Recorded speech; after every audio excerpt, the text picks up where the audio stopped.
securing Charlie.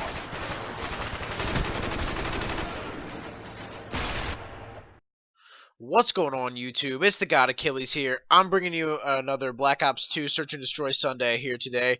Hope you guys enjoyed the little career ender I added in the beginning of this video. I thought it was completely awesome, and that's why I put it in the front.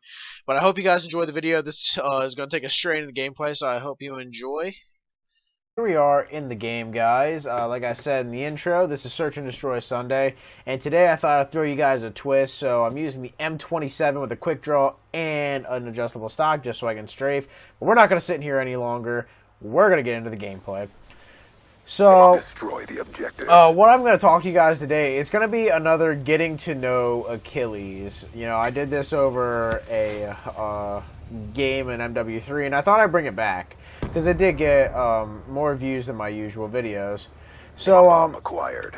Another kind of like funny story, I guess you could say, that I have had in my life. You know, last time I talked about go-kart racing and all that mumbo jumbo, because those were always good times.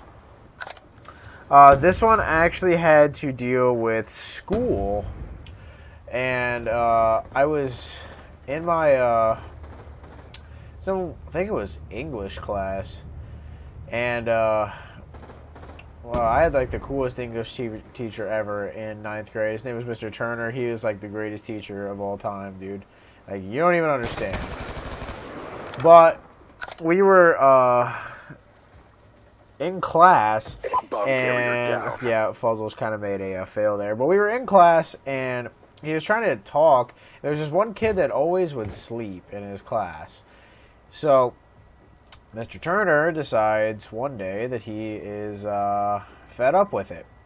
He goes over and he just slams a book right on the desk beside him. Get ready for the next round. Completely scares the absolute piss out of this kid. Like, I swear this kid probably wet himself. But, you know, you guys are probably thinking, well, what does this have to do with you? I sat directly next to the kid. So I completely and utterly set him up for this. Like, I was like, dude, I'll wake you up if Mr. Turner comes along, and, you know, if he's looking over here, he's like, yeah, dude, okay. And like, after I knew he was asleep, I was like, hey, Mr. T, this guy's over here, he's sleeping. So I completely set it all up. Like, it was a joke for my friend. He didn't like it so well, but everybody else thought it was hilarious. I always like kind of being a jokester, but I thought it was completely hilarious that he got woken up that way. But another thing was, a lot of you guys are probably wondering, since I'm a guy, yes, I did play sports. You know, some of you probably wonder that I did play sports. I didn't play them while I was in high school. I did play them when I was younger, but in middle school I played football. And the position I played for football was fullback and nose guard. And I was really good at both. But I stopped playing, in case a lot of you guys are wondering. I stopped playing because the coach never put me in. I was better than the starter, and he knew I was better than the starter, but he wouldn't put me in. And it really did aggravate me. You know, I thought I wasn't as good as I really was, but everybody else was telling me, yeah, dude, you're better than him, man.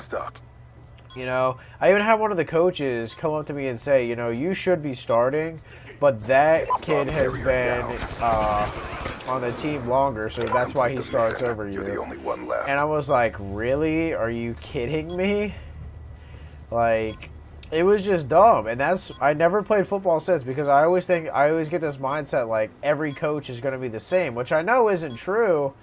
You know, maybe I could just be looking for an excuse not to play sports, but it wasn't even that, guys. I enjoyed playing football. That round, but it's not over yet. Know, step up. But when I cause more sacks than the starting nose guard on the quarterback, and I still don't get put in, you know, it's just frustrating. It really is. And if you guys have experienced this problem in your life, you played football, and this happens, you know where I'm coming from. Like, it's extremely frustrating to not get your time to shine, per se. But, that's really kind of why I stopped playing sports. I played soccer for 8 years, guys. And if you guys know the positions in soccer, I always played forward. So I would be the guy that never really came back past half field. Kind of that. And then if I wasn't playing forward, I was playing defense. So wasn't too bad, I guess. But another thing you guys might not know is I fractured my wrist when I was younger. I think I was right around like 10 to 12, like right around that age range.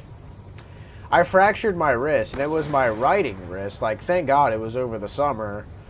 But yeah, I fractured my wrist. You guys are gonna love this. Some chick that lived on my grandma's street was chasing me with this lipstick, and her friend and her were trying to hold me down to put it on me, and I wasn't about it.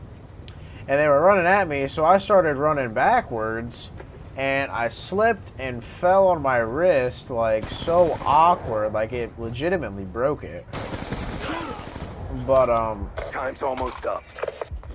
I was just kind of like, I had never broken a bone before, so I actually like didn't know what to do in that situation. And I was a little scared, but I didn't actually break it. I fractured it, which I know people are going to fight me that it is a break. But the analogy the doctor gave me was it was a branch that had been snapped, but the bark was still holding it on, so it wasn't completely snapped. You know, something like that. He was trying to tell me. And I was just like, wow, you know, I didn't really think of it that way. Defend the objectives. But that's what he told me, what had happened to my wrist, and I had to have a cast on for like 6 weeks, and it caused me not to go to church camp, which is something that I was really big into when I was younger.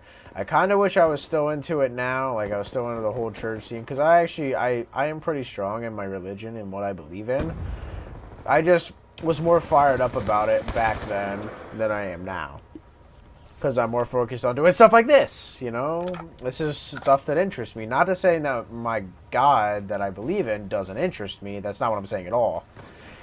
It's just, I don't know. I can't really explain it. It's just something that I kind of like feel. And right here, guys, my accuracy was just complete butt cheeks. But I actually got my cast off early while I had it on. We were getting ready to go down to my aunt's house, who lives in Tennessee, and she has a pool, and I always love to go swimming. I still to this day absolutely love going swimming. But I wasn't going to be able to because my arm was in a cast, you know, obvious reasons. And right here, guys, it's a 1v2, so let's see if I can clutch up. But, the doctor, my mom called the doctor and was like, is there going to be any way that my son can get his cast off early so that he can go on this trip and be actually, like, able to swim? And the doctor said, we'll look at your wrist at the 5-week mark. I was supposed to have it on 6 weeks. But they said, we'll look at it a week early to see if it's going to be able to come off. And I was like, okay, well, hopefully I'll be able to get off. It was like a week before we were supposed to go. And I was like, okay. So we go to the doctor, and the doctor says, yeah, you're clear to have this taken off. And I was like, awesome, you know. So we get it off. And if you guys have never had a cast on in your life and never broken anything, you know, kudos to you. I wish I had never fractured my wrist, but it just happens, you know. But I had, like, the ugliest tan line, like, ever. Like, it seriously, my hand looked like a ghost compared to the rest of my arm. But I get it off, and, like, it just feels weird. Like, my wrist had a lot of weight on it, like, before, and it just feels really light. And the doctor said, yeah, that's normal, you know, you've had a lot of weight on your from your cast and all that. And I was like, okay, I'll get through it. You know, didn't think anything of it.